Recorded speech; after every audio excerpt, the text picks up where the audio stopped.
This is Pet Life Radio. Let's talk pets. Vegas Rock Dog Radio. Pets, people, pop culture. Hello, everyone. You're listening to Vegas Rock Dog Radio, rock and roll show all about pets, people, and pop culture. So a couple of weeks ago, we did this Barkingham Palace Royal Dog Wedding to raise money for animal rescue. And what I promised was that I would read to you guys the bow wow vows that my youngest sister, my baby sister, Siobhan, custom wrote for the bride and groom. And the bride was Gracie and the groom was Red. And it was just really fun. It made it really, really special. But I wanted to read those vows out to you. So here's me keeping my promise, because I always keep my promises. So this is what she wrote. Do you, Gracie, take Red to be your doggy husband, to love, cherish, and sometimes bark, to go with Red to his favourite park, to be his companion, he's such a good boy, to keep your paws off his favourite toy, to always keep your gentle demeanour and protect him from the vacuum cleaner, to pick him up when he's feeling low, to ignore the bones under his pillow. Will you love and comfort him and share his chews? Do you, Red, take Gracie to be your doggy wife? This was for Red to Gracie. To love and cherish her, this you must swear, and to always support her choice of headwear. To promise to always be her fella, to treat her like Cinderella. To always protect her and be her homie. If you do not do this, you will answer to Odie. To keep her safe, as she is so slight, but be by her side in the spotlight. Will you love and comfort her and share your chews? And if you do, dear Red, please bark. I do. So they were the bow wow vows. The reference to Odie is Gracie's brother, which I thought was quite funny. And it was just another nice touch to the event itself.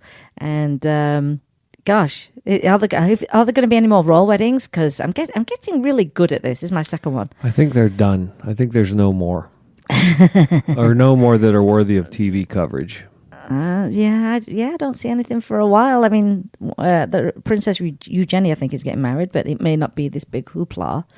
But so there you go. There's the bow wow vows that I promised I would read out to everybody from our fundraiser a couple of weeks ago.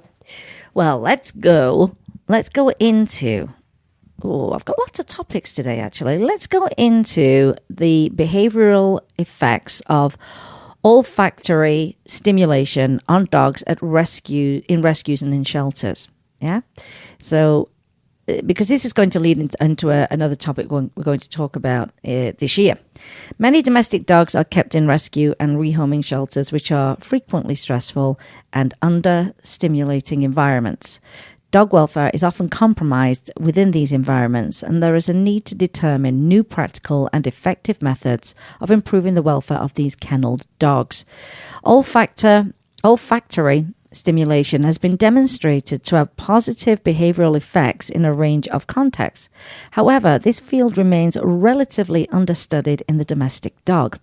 This study aimed to investigate the effects of olfactory stimulation via vanilla, coconut, ginger, and valerian upon the behavior of 15 dogs at a rescue shelter, is what they looked at, they put together. The dogs were simultaneously exposed to 6 olfactory conditions using scented cloths following a fixed order: cloth control, coconut, vanilla, valerian, ginger, and odor control, for 2 hours a day for 3 days, with an intervening period of 2 days between conditions. The dog's behavior was recorded every 10 minutes through the 2-hour olfactory conditions using instantaneous scan sampling. Exposure to ginger, coconut, vanilla, and valerian resulted in significantly lower levels of vocalizations and movement compared to the control conditions, while coconut and ginger additionally increased levels of sleeping behavior. These odors may have application in rescue shelters due to the reduction of behaviors such as barking and activity, which may be indicative of stress, as well as being traits perceived as undesirable by adopters. That's really important. This research provides support for the use of olfactory stimulation within the kennel environment. So here are the highlights, and of course I'll put these links up for you so you can read these studies. The highlights are that vanilla and valerian reduce activity and vocalizations in kennelled dogs. Coconut and ginger reduce activity and vocalizations in kennel dogs also. And coconut and ginger increase sleeping behavior in kennel dogs. And I think that's really important because, yes, we know, and most people in the animal world know that dogs are stressed, cats are stressed in shelters, in rescues, and of course will display some behaviors related to stress. But often the general public comes in looking for a dog and they see these signs and they see it's undesirable. Therefore, it reduces their chances of being adopted. So I feel that that's incredibly important to try and create an environment that really is more relaxed. But it's difficult. You've got very stressed dogs and they pick up on other dogs' stress, and it's not a good environment. That's why it's really important to get them adopted and out. It's also important, a lot of rescues will hear them say this, we've got a couple of dogs in boarding, we need to get them out of boarding because it's the same kind of effect. Not as intense, but again, lots of dogs, lots of cats do not do well in boarding for that reason. And what I plan to do is to bring on Dr. Melissa Shelton. She is a holistic veterinarian who has developed a line of essential oils that are safe for our pets. And it's a big thing. It's another topic. It's another interest people have in doing better for their pets, and of course essential oils benefit us as well. But there's quite a bit of info to wade through, as you can imagine, to ensure that you are using a safe quality product that is effective for your pets.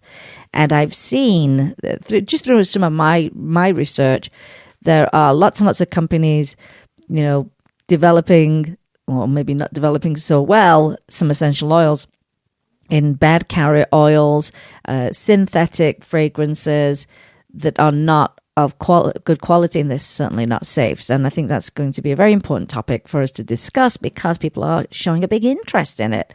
And of course, with every topic we discuss on the show, we want to give you the pros and the cons and our recommendations, because at the end of the day, I know people now are already saying, oh, where can I get these oils from? Oh, where can I get the diffuser from? Because at the end of the day, we give the information, they go, okay, so now what am I purchasing? And we make it easy for you. We wade through all of that ourselves to make it super easy for you to select the right products. So I will bring on Dr. Melissa Shelton. I know she's very busy, but what I like about her products, and it's called Animal EO, and you can find that on Facebook and her website, is that it's not just, oh, here you can buy some vanilla essential oil, here you can buy some lavender. She actually has formulas that are very specific for specific things you're trying to take care of. I know I'm going to benefit. I'm going to be purchasing some stuff too, because I know I can certainly benefit from sleeping aids. For example, coconut and ginger. Who would even know coconut and ginger would even help with that? What do you reckon, Jim? I don't know. There's got to be experts here where we live because they use that therapy in the hotels to get people to change behavior. Yeah, but they pump smells. Yes, there's a whole thing to do with smells, definitely. But I think but I'm sure it's not that safe. Pumping all that fragrance in. No, that's just to get people's money. I was at it's true. I was at a recent pet conference, and when I checked into my hotel, I opened the door and it was a wall of toxic fragrance. It was so overpowering, made me sick to my stomach, and I actually got ill, and I never get ill.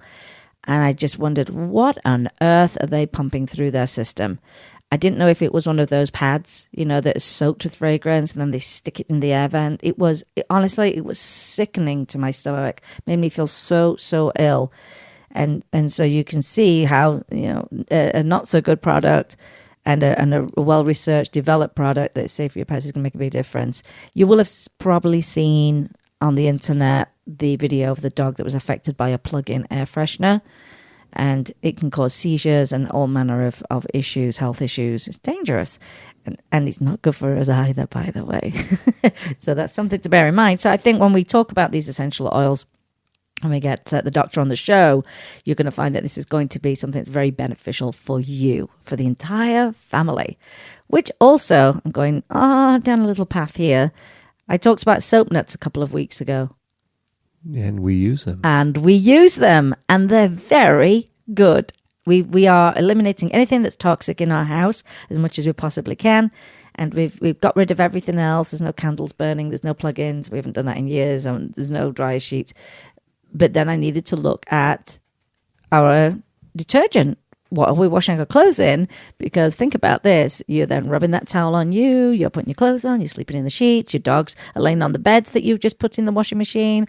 So we got soap nuts. And soap nuts it's a nut. It's a nut. It almost looks like a shriveled up date. And you put about 5 in a little bag and throw it in your washing machine. And you get about 4 or 5 washes out of that. The clothes are clean.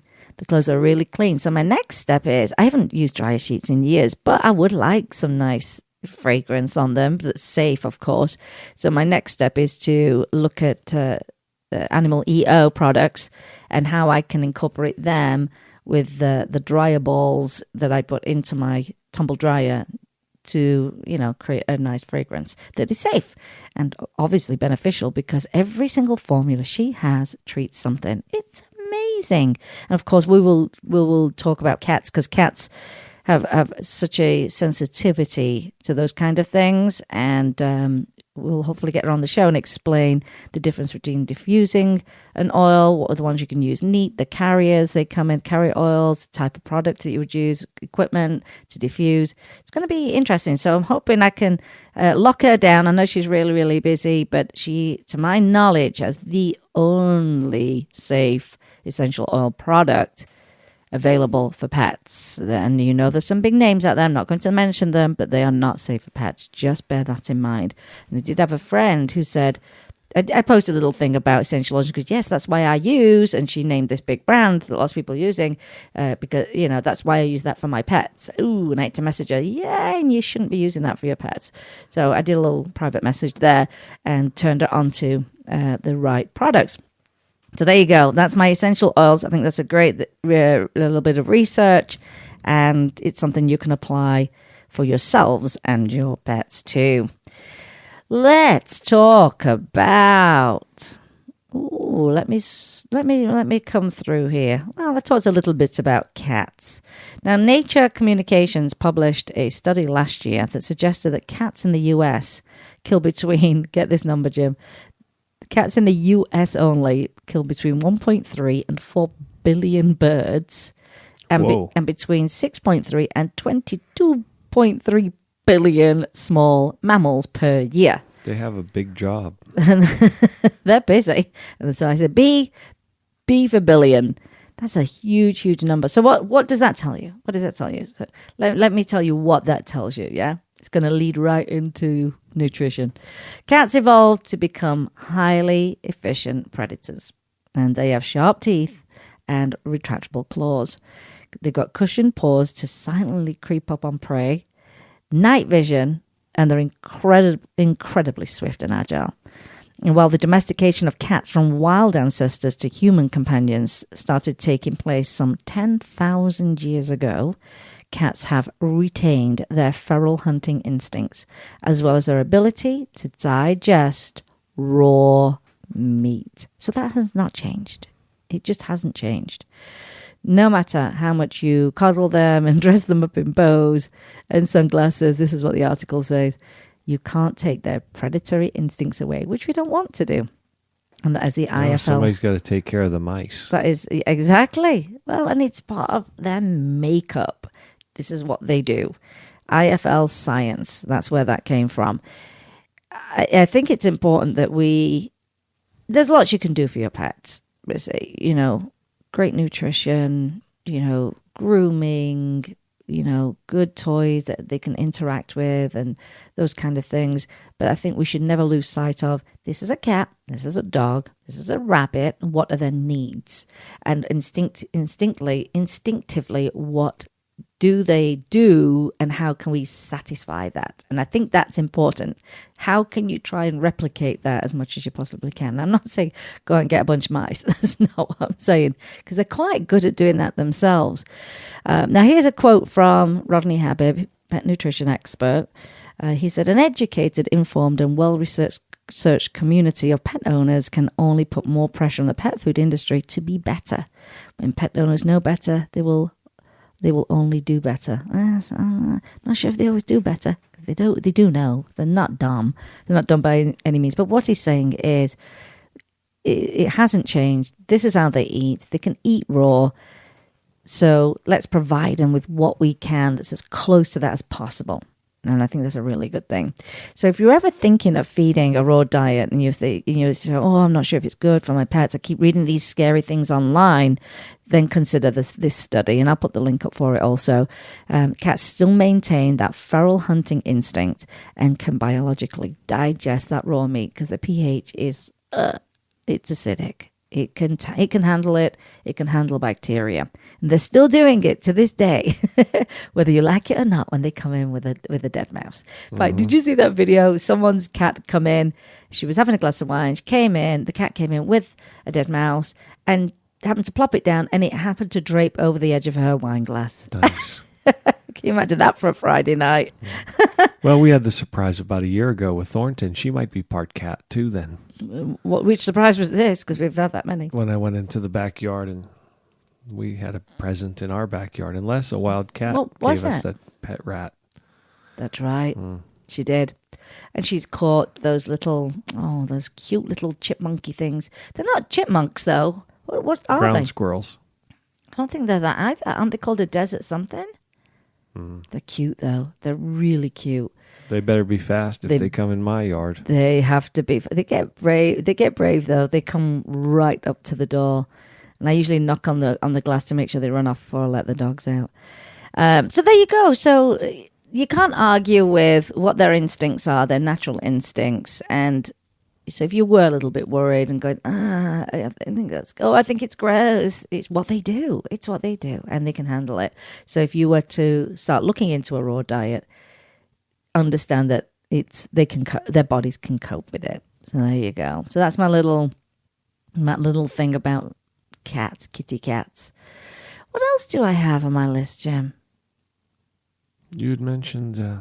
Oh, yeah, I've got a big thing about ducks. A really big thing about ducks. How did ducks just come into your vision? All animals are swimming around in my head, Jim. All the animals are swimming around in my head. Well, thankfully, I just got these two settled down. I know. We get up at 5:30 and we do our thing. I know. On show day, and I can't believe how much energy they still have. I know. If it wasn't so hot out, we'd be out twice as long. Yeah, it's cracking hot right Satisfying their needs to go on long walks. Yeah, there you go. Got to get quite creative as well in Vegas. So when it's hot and you can't go outside, it comes to a point in time of year, it's just impossible. And the thought of even the thought of getting into a car, it's just more than you can take, especially if you're going out and you're all dressed up. Oh, it's horrific. It's just horrific, but you have to get a little bit creative. So quite a few people I know have doggy treadmills, or they just use their normal treadmill to get some exercise. Lots of people will do stimulating training exercises at home, a chance to practice commands. That's a good thing. And of course, you can play with your pet. I don't think people play enough with their pets. Just have fun with them. Get on the floor, play with your pets. A lot of people don't do that. They don't do that. And if you're a person that doesn't let your pets up on the couch, you really need to get on the floor with them to connect. And I'll never understand that, by the way. I always say this. They go, oh no, I'm quite strict. I never let my pets on the couch. And I go, you know what? When they're gone, you're going to wish you did that. You're going to wish that you fully integrated them into your life. So if you are that person, bring them up on the couch. Don't worry about dog hair and cat hair. Good grief. And, get on the ground with them. Our dogs get really excited when you get down. They're like, oh, yay. You're coming down to our level. This is great. Talking about levels, by the way, Mr. Twix yesterday was trying to chew his foot off. He was laid on the bed. He woke me up with his chewing. And I went, no, Mr. Twix. And he was really close to the edge of the bed, and he rolled backwards and flipped off the bed and fell down. So you missed it this morning, Jim, while you were asleep on the couch. All my furniture's low. Quite well, some of it's low. It doesn't matter to him anyway. He doesn't know any height difference anyway. He can jump on our dining room table. But my coffee tables are low. My couches are low. You know what he did this morning?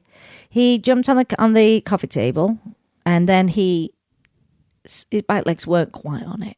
And then he started sliding, and he started trying to get back on the table, and he fell off the table this morning as well. Oh my. He's wild. He's a rough and tumble boy, isn't he, Jim? He is. He's funny. He's a dog. Oh, is he a dog through and through? Oh, he honestly is. He doesn't care if he's laying in dirt. He doesn't care if he's falling off the couch or the bed. He is a funny, funny dog. He's so cute, though. Oh, he's so cute. He was good today on the walk. He was very good with other walkers and runners. Good. I mean, he stayed in it. He followed Thornton because she's really good. If I say, go this way. Oh, yeah. Or walk along the edge, she walks along the edge of the trail to give way to other walkers and runners. You know what's amazing about our dogs? Amazing. If I'm going outside on the back patio, but I don't want them to come out and maybe, bringing some glasses in or whatever, I can walk ahead of them and not even turn around, and I go, wait. And I keep walking and they stop without me turning around, without any eye contact. I just go, wait. And they wait. And I go out, do my thing, come back, and they're sat there. It's amazing. It is absolutely amazing. But they are funny and they're very, very cute. I was watching TV the other day, and for a first time, he jumped up on that piece of furniture right in front of the TV because he wanted a drink. Mm-hmm. Wanted to drink my water, and Shelley had that experience with both of them the other day. She got herself a nice glass of water, and then he was up and then she was up, and she goes, oh, they've taken my drink. So they're cheeky little things, but they give us a lot of pleasure. So yes, when it's hot, no matter where you are, or it's freezing cold and the snow's coming down, and you need to keep your pets entertained, play with them, do some commands, get them on the couch, cuddle with them. There's lots you can do there. Well, Jim, I want to take another quick break before I start talking about quacks. Before I talk about ducks and ducklings. And we've got some great information here. Great information that hopefully you can also pass on to other people.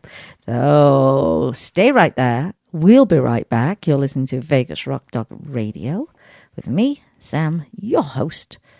And we'll talk ducks on the other side of the break. Vegas Rock Dog Radio. Pets, people, pop culture. We'd like to thank our sponsor for this episode, Rover.com. Rover, the dog people. It's the largest network of 5-star pet sitters and dog walkers in North America. If you have dogs, and like me, you're working during the day and can't get home to walk your fur babies, you can just use the Rover app on your Android or iPhone and find a 5-star dog walker. Book them, favorite them, and even pay them all through the app.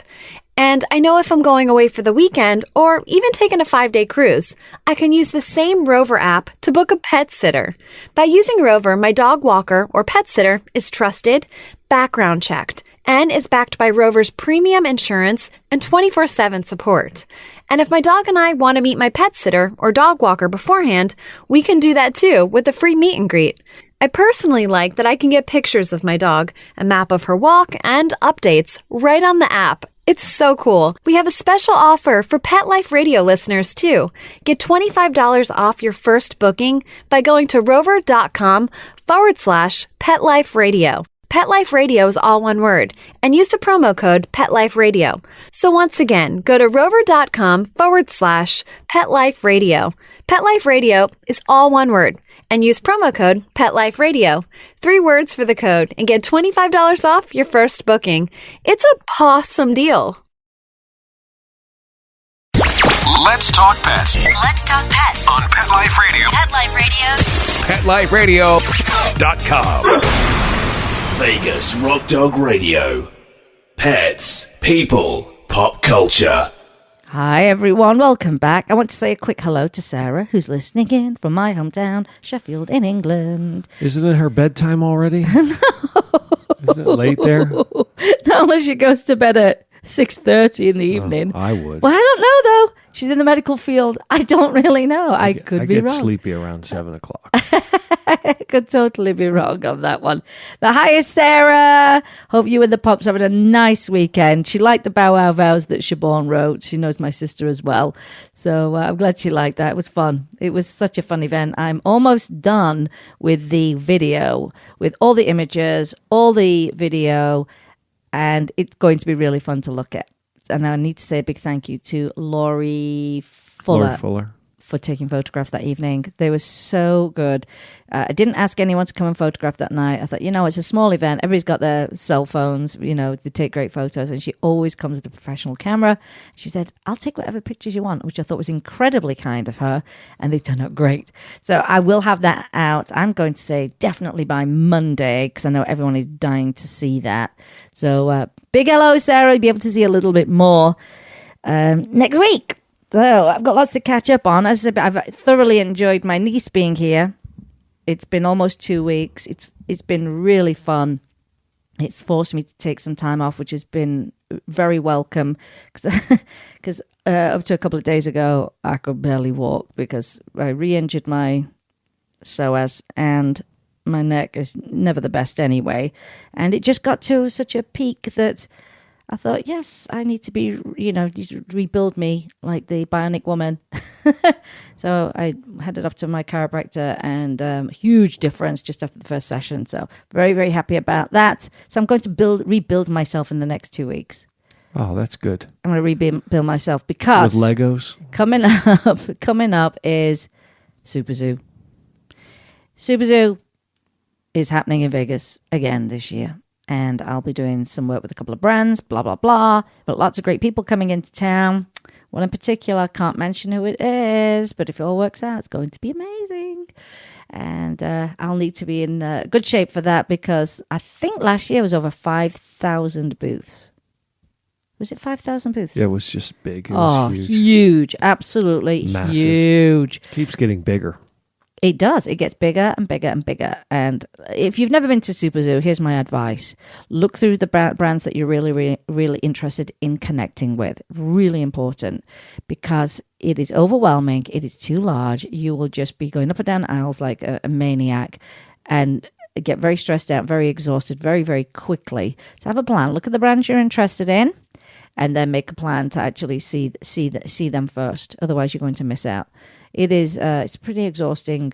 What do they call it? Expo type thing. They have some educational stuff as well. But I just go to really connect with brands and friends who own brands who are coming into town, and I try and get everybody together for a dinner. And some of the best people in the industry, get together with us. And people that have never come to Las Vegas for an expo or a convention don't realize how much distance you cover and how big these places are. Wicked. I mean, to be honest with you, the walk in Mandalay Bay to the convention center is a walk and a half itself. So you maybe stayed in the hotel. You know what? Get one of those. What do they call them? Hoverboards. No. No. What? No, one of those jazzies. Oh. What do they call? You can rent them. What are they called? Wheelchairs. It's not a wheelchair. It has a whole basket thing on the front for all your stuff. I forgot what they call it. But seriously, it would save your neck, back, knees, and feet. It is quite the convention to get around. Oh, and I just hope they had their shuttle act together, because it was so bad. It was non-existent last year. So there's a remote parking lot, and the shuttle is supposed to be there every, 10, 15 minutes? Right. Not once did that shuttle show up. Not once. It had to walk. You had to walk in the heat across the boulevard into the convention. I was not happy at all. They did not have it together. So I was not impressed with that. So hopefully this year they listen to all the complaints about it. And I'll be meeting tons of people in the press room and looking at new products, and hopefully giving you some recommendations of what I think would be wonderful for your pets. So I wonder if they'll have much for ducks, Jim. Oh, I think that would be, they do the wildlife thing. They do. They do exotic animal sections. And they do the I guess ducks are considered stuff. Exotics. I don't feel like ducks get enough face time, personally. Do you, Well, Jim? ducks aren't really pets, though, are they? Lots of people have ducks. In their yard, they have properties. They have properties. In fact, my friend Brandy, a little family of ducks have just showed up at her backyard into her pool, and that's where they've decided they're going to live. Oh, that's not a good place. Thankfully. Not pool water. I know. Thankfully, she knows a lot about animals. So she's going to have to get a bit of a plan together there, and no doubt she will. But yeah, they just showed up one day like, hi, we're living here. I don't even know where they came from, where they even came from. So let's talk about ducks. Here's my title of this segment. Stop feeding ducks bread. I get annoyed at anybody that feeds wildlife. Yeah. We do that in our park where we live. We don't do it. Well, I want to say don't lump No, me in with you. People still do it, and it just annoys me. You've spoken to those people a they lot. They get combative. Yeah, they do. They're nasty, ignorant people. They're like, yes, let me harm the ducks. Leave me alone. Or I the want to harm the chipmunks ducks. and the rabbits. Yeah, it's ridiculous. It is so ridiculous. And then what you have to remember is if you hand feed, particularly the rabbits and the chipmunks, then it's a feeding ground for the coyotes that we sometimes come out. They're on our driveway. I kid you not. So don't mess with nature. But that's my title. Stop feeding ducks bread. Ducks should eat nutrient-rich foods like seeds, oats, lettuce, and certainly not carb-heavy bread. Say no to the carbs. For the ducks, say no to the carbs. So here we go. How many times have you seen people head to their local park or pond with their plastic shopping bag filled with bread, particularly white bread? I'd be surprised to not see that. I think if we went to Sunset Park today, I think we would see people with plastic bags and bread. And people have been feeding ducks wrong. Yes, all kinds of wrong ways. And who knows where this awful practice of feeding bread came from, but I'm here to help you choose better foods for the ducks that you feed, if you really want to feed them. Really, leave them alone, let them do their own thing, but hopefully you can change your ways. Here we go. So why do these experts recommend not feeding ducks breadcrumbs? Let me explain why bread is a poor choice. Basically, it's junk food. And junk food provides little to no nutritional benefit to your little ducks. A spokeswoman for the Royal Society for the Protection of Birds made this statement. White bread, in particular, has no real nutritional value. So while birds may find it tasty, the danger is that they will fill up on it instead of other foods that could be more beneficial to them. So just because they will eat it, they love it, it doesn't mean it's good for them. And that goes for our pets too. There's also concern that a reliance on human-supplied junk food keeps ducklings from learning how to forage healthily for food and to do it themselves. And we still want birds to naturally forage because it's part of their survival. Because what all of a sudden people just stop showing up and feeding them? They're like, oh, okay. And you can't call Uber Eats when you're a duck. Can I just order in some seeds? What?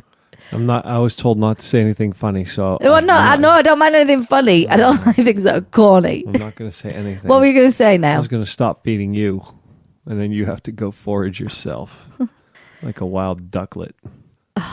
This is I told you I wasn't going to say You see, now it's just anything. weird. Now it's just become really weird. I told you I wasn't going to say anything. You told me to say it. Well, Here's another very serious consequence, though, to this high carbohydrate, high protein diet, and that is called angel wing.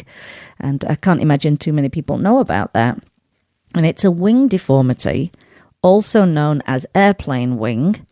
And angel wing is a condition where the last joint on the wing is distorted and causes the end feathers to stick out laterally. So they're sticking out sideways, yeah? Instead of lying flat against the body. And this prevents the bird from flying.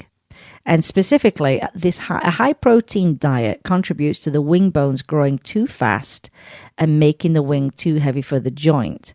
The excessive growth also twists the joint. And this is because of, high protein. Angel wing can be reversed in ducklings, but it is incurable in adults. So you can imagine you're a duck and now you can't fly. So you can't escape a predator. You can't get around. So uneaten breadcrumbs attract predators. They grow mold that makes ducks and other riparian critters very sick, and they contribute to the growth of cyanobacteria and harmful algal blooms. So this is another reason. Don't be showing up and feeding them whatever you feel like you want to feed them. especially if it's a protein that they don't need to be eating and causing this angel wing, which then in turn they cannot fly. And that's terrible. That's really, really terrible. And as I mentioned, they also leaving, crumbs around grows mold that makes ducks and other riparian critters sick. Now, riparian area, I think it's important for you to understand what the heck that means. A riparian zone or a riparian area is the interface between land and river or stream. Riparian is also the proper nomenclature for one of the 15 terrestrial biomes on the Earth. Plant habitats and communities along the river margins and banks are called riparian vegetation, characterized by hydrophilic plants. And riparian zones are important in ecology, environmental management, and civil engineering because of their role in soil conservation, their habitat diversity, and the influence they have on fauna and aquatic ecosystems, including grasslands, woodlands, wetlands, or even non-vegetative areas. In some regions, the term riparian woodland, riparian forest, riparian buffer zone, and riparian strip are used to characterize a riparian zone. And the word riparian is derived from the Latin word meaning river bank. So any kind of critter that lives on that river bank is a riparian creature. Now you know. Wow, I had no idea about that. I love wildlife shows, and now I know what a riparian bank is. I didn't know it had a word. Yeah, it's amazing, isn't it? Crocodiles. And so leaving food in those bank. areas, it's going to create some mold because, of course, there's moisture out there as well. And that's going to be detrimental to any of the animals that live on the riparian zone or area. So there's a lot of good reasons to not be, one, leaving food around, taking the wrong food. How about just letting them feed themselves? That's a really important thing. So is there anything else we should avoid feeding ducks, swans, and geese? Yes, there are. This is just hilarious, this first one. Avocados. What? People do it. People do it. I don't People even go eat to avocados. People clear their fridge out to go entertain themselves with wildlife. Yeah, you know what? A lot of people do, Jim. They'll say, "What's in my fridge? What's in my fridge? I'll go and feed the ducks with it." Yes, they do, and so they are known to feed avocados, onions, citrus, nuts, chocolate, popcorn, carbonated beverages, and alcohol. Yeah, there are those people there. Don't be that person. You know, I go to a park and a public area and see those kinds of things, and it incenses me because as soon as you talk to those people, They're nightmares. they're rude, nasty ignoramuses. Yeah. And so you can't say anything. And there are signs everywhere. The police and the park people are ignorant and don't know any better either, and they won't engage in that. Yeah.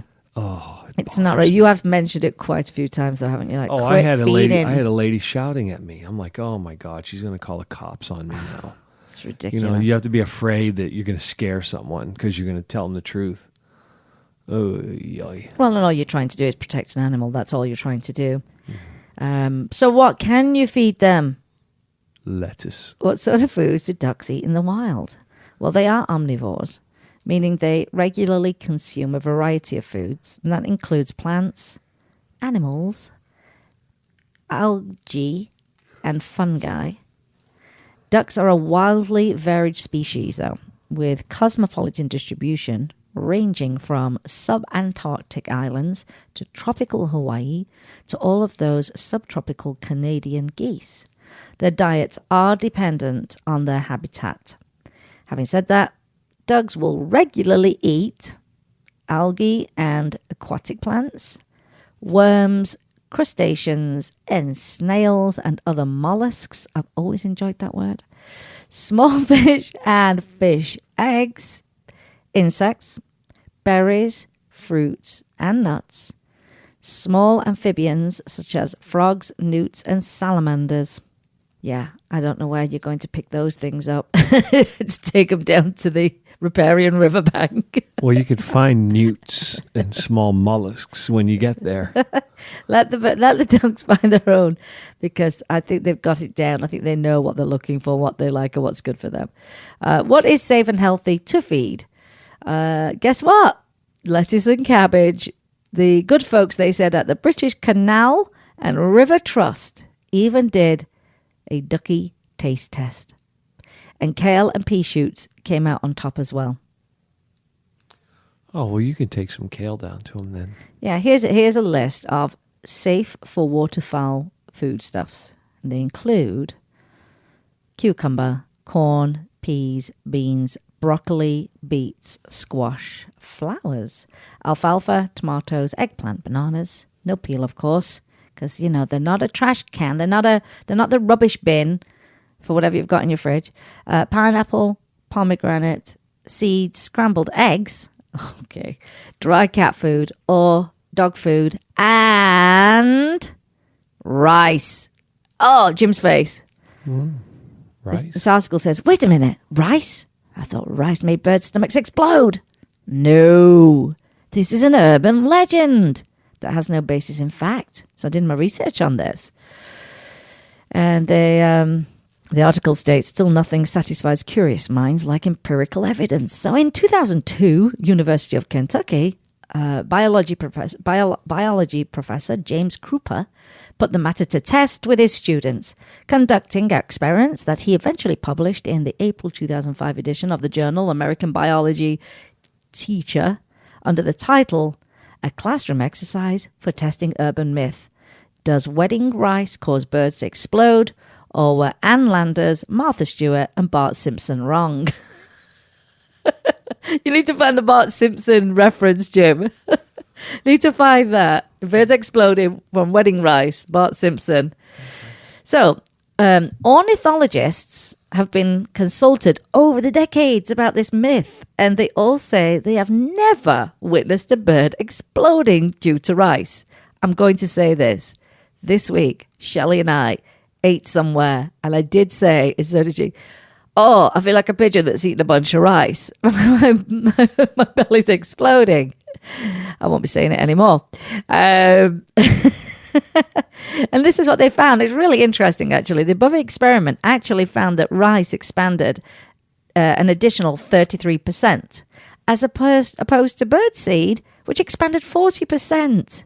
And they still did not witness any birds exploding at all. There was no feathers flying around or anything like that. Ornithology, by the way, is a branch of zoology that concerns the study of birds, and several aspects of ornithology differ from related disciplines, due partly to the high visibility and the aesthetic appeal of birds. Most marked amongst these is the extent of studies undertaken by amateurs working within the parameters of strict scientific methodology. There you go. I think, to be honest with you, and I know lots of wedding planners, a lot of churches will say, please no rice, but I'm going to say it's probably more from you're not going to sue me because you slipped on the rice. And two, we don't want the cleanup. It's a nightmare, because I've also been reading that ducks will eat rice from rice fields. They say, ask a few farmers about that. And of course, they're eating a dehydrated rice in the first place. So there you go. And I'll put that link up as well. But I do have a feeling I probably will still use that phrase, like, oh my God, I'm blowing up like a pigeon that ate a bunch of rice.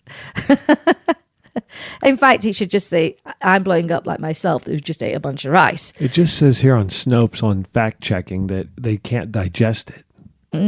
Snopes? What's Snopes? What is, I don't know. No. Let's not do Snopes. Let's not do Snopes. I can't find facts. You're supposed to find what Bart Simpson said about wedding rice and birds. Yeah, I can't find that. Oh. I can't find it. Okay. So there you go. There's the research on that. And as I say, lots of Snopes fake news. It's I mean, I don't know. So, I mean, I just need to know. It's not a reliable source when it comes to scientific evidence, I'll tell you that much. So it's like Wiki. And that's another thing about Wikipedia. People need to know about Wikipedia. Someone can put up a page for themselves on Wikipedia, and you can go on and change the information on their Wikipedia page. Did you know that? Oh, yes, that can happen. So these ornithologists, lots and lots of them have been consulted. I read a lot about this, and they said, just never witnessed it. I mean, one of them said, I guess it could happen. I don't know because I've not really seen it, but I'm going to say it's not likely. So there you go. And if you're in doubt, then just don't give the rice. Don't give the rice. You've got a whole list of fantastic foods there that you can feed them. Just omit the carbs, omit the bread, and they'll be in good shape. Or better yet, leave them to forage for their own food so they can survive. There you go. That's my bit on ducks. Did you even know it was going to be that intense? I had no idea ducks were coming up today. I got blindsided by ducks. And since I was talking at Barkingham Palace and weddings and ducks, when I lived in Korea, you buy wooden ducks and they're called wedding ducks and they're good luck and you buy a pair of them. Did you know that? I wonder where mine are. You bought? Oh, I might have them actually in the garage. They're wedding ducks. They're wooden. They're carved. It's a Korean tradition that you give couples wedding ducks. It's good luck. I've never seen them ever in all the years I've They're known lovely. you. They're really lovely. You can get them in all sizes. So there you go. See how I tied in the ducks with the wedding? with my living in Korea? Yes. All manner of stories. Well, believe it or not, my friends, I do believe we've come to the end of this show. I think I covered everything. Oh, you know what? No, there is one more thing I want to cover. You got a few more minutes And left. I can't even remember if I even covered it a few weeks ago because it's just been a whirlwind around here. I think I may have done, but I think it's information worth sharing all over again.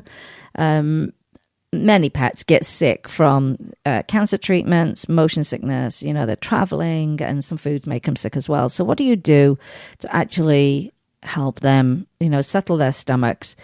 And it is important that, if you see this, if you see your pets particularly not want to touch their food, address it immediately. If they do it twice, something's not right here, and you do want to address it. Always go to your vet. Never waste the time, that precious time by not going and go, well, I'll see what happens, because a lot can happen that you then can't control. But here's a couple of things that you can do for natural remedies, and probably something you've got at home anyway.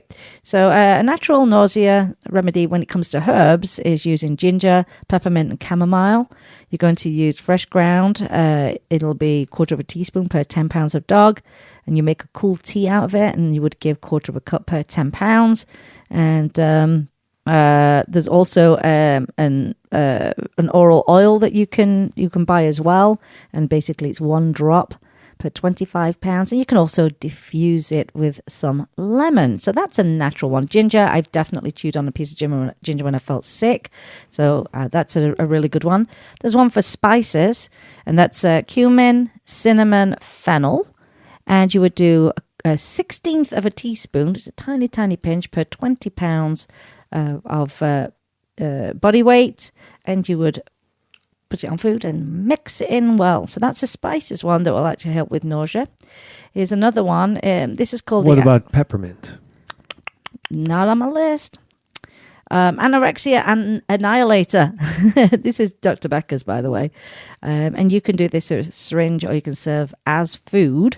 You're going to take a gallon of bone broth, 2 tablespoons of fennel powder, 2 tablespoons of cumin powder, and 1 tablespoon of ginger powder. And you mix that up, and you could actually make it into ice cubes, and then you would serve by a syringe or as a food, and probably the same as the other one, probably 1/4 cup. And again, it will settle down those terrible feelings of nausea. Now, of course, there are some additional treatments that you can do, and one of them is acupuncture. Helps. B6 is another one, and you would give 1 milligram per pound of body weight. And CBD oil, it's like the golden child of everything, is CBD oil, and that's 1 milligram per 10 pounds of weight to start off with, and you would give that 2 to 4 times daily. And that would really, really aid in taking down that horrible feeling of nausea. It's terrible when you feel horrible. Oh, it's no good. And that you more than likely have most of this stuff at home in your fridge. And I thought they were really, really great remedies. Having nausea doesn't mean that your pet is throwing up either. They feel sick. And those remedies will quiet what they call the vomit center. It reduces that that nausea trigger. It reduces GI upset. And, you can make these into teas, mix it into food. You can diffuse the oils.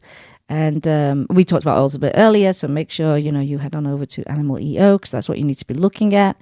And as I say, this is something that's in your home. It probably would work for you as well. But yeah, ginger, it's a great root to use. Well, I think It's one of your favorite roots. I love ginger. Oh my gosh, do I love ginger. I used to have this. I used to pick it up from Chinatown, this matcha green tea with ginger, and it was amazing. But I love like ginger, apple, and carrot together. When you juice, delicious. Just delicious. Well, on that delicious note, we've made it to the end of the show. I had to do a quick thank you and shout out to the lovely people over at Humarian. And I was interviewed by Dr.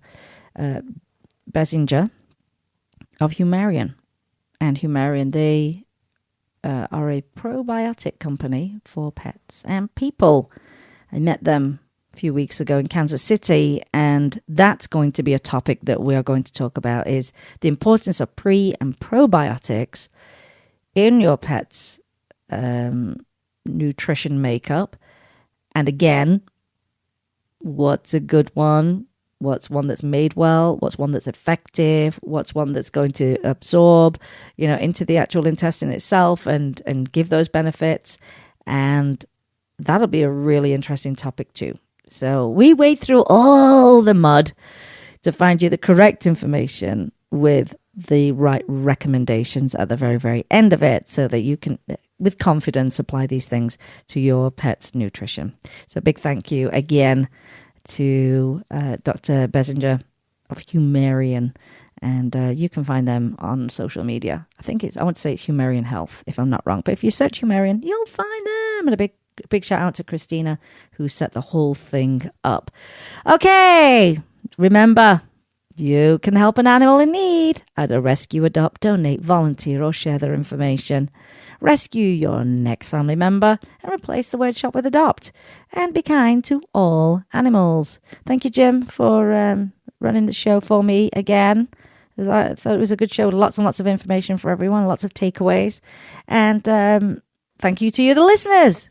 Because without you, we'd look like a pair of idiots without listeners. And today you've been listening to Vegas Rock Dog Radio, where it is all about pets, people, and pop culture. I'm your host, Sam, the queen of rock and roll dogs, and always kiss your pets good morning and good night. And I will see you next time. You've been listening to Vegas Rock Dog Radio. Pets, people, pop culture.